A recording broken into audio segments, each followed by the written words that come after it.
Sir Topham Hatt sat in his office listening to the noise outside. The passengers were angry. The station master came in. "There's trouble in the shed, sir. Henry is sulking. There's no train, and the passengers are saying this is a bad railway." "Indeed," said Sir Topham Hatt, "we cannot allow that." He found Gordon, James, and Henry looking very cross. "Come along, Henry. It's time your train was ready." "Henry's not going," said Gordon. "We won't shunt like little tank engines. That was Thomas's job. We're important tender engines. You fetch our coaches and we will pull them. Tender engines don't shunt." "We'll see about that," said Sir Topham Hatt. "No engine on my railway is too important for small jobs." And he hurried away to find Edward. The yard has never been the same since Thomas left to run his branch line, he thought sadly. Edward was shunting.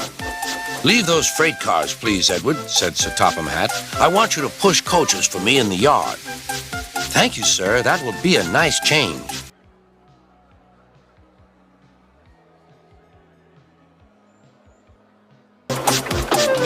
So Edward found coaches for the 3 engines, and that day the trains ran as usual.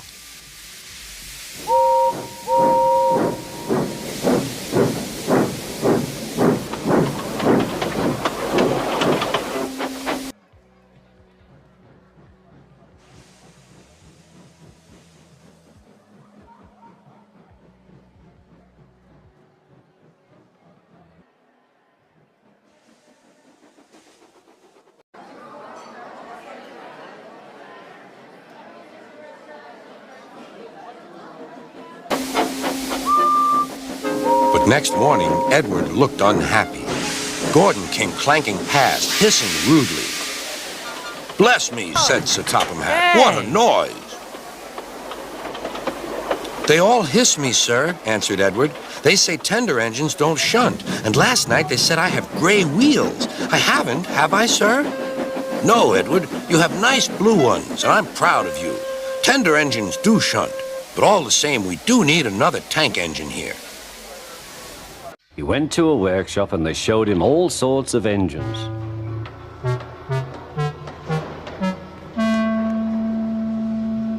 At last he saw a smart little green engine with 4 wheels. "That's the one," he thought. "If I choose you, will you work hard?"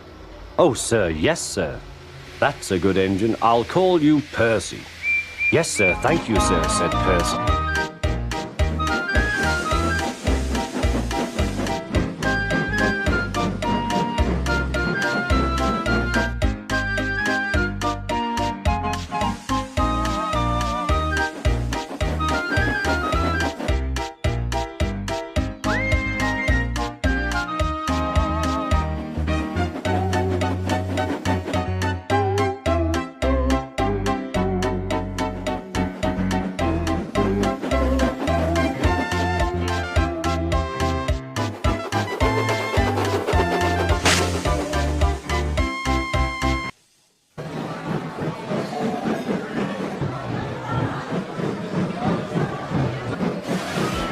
"Edward," he called, "here's Percy. Will you show him everything?"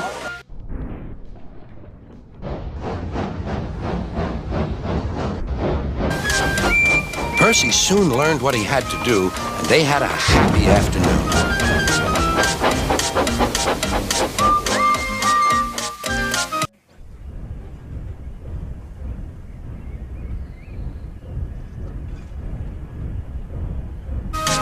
Then Henry came by, hissing as usual. Whoosh went Percy. Henry jumped and ran back to the shed.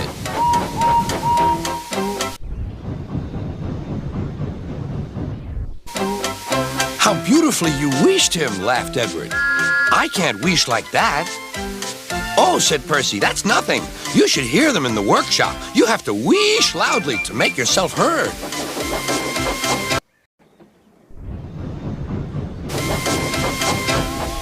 Next morning, Thomas arrived. "Sir Topham Hatt sent for me. I expect he wants help," he said to Edward. "Shh, shh, here he comes," replied Edward. "Well done, Thomas. You've been quick. Listen, Henry, Gordon, and James are sulking. They say they won't shunt like little tank engines." So I have shut them up, and I want you both to run the line for a while. Little tank engines indeed, snorted Thomas. We'll show them. And Percy will help too. Oh, sir. Yes, sir. Please, sir, answered Percy. Edward and Thomas worked the main line, greeting each other as they passed by.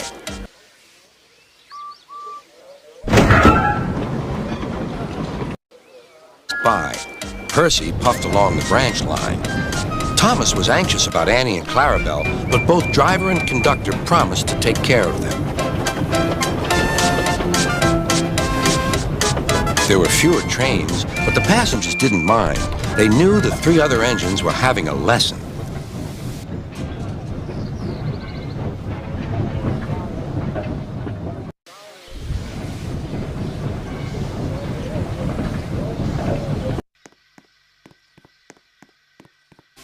Gordon, James, and Henry were cold, lonely, and miserable. They wished now they hadn't been so silly.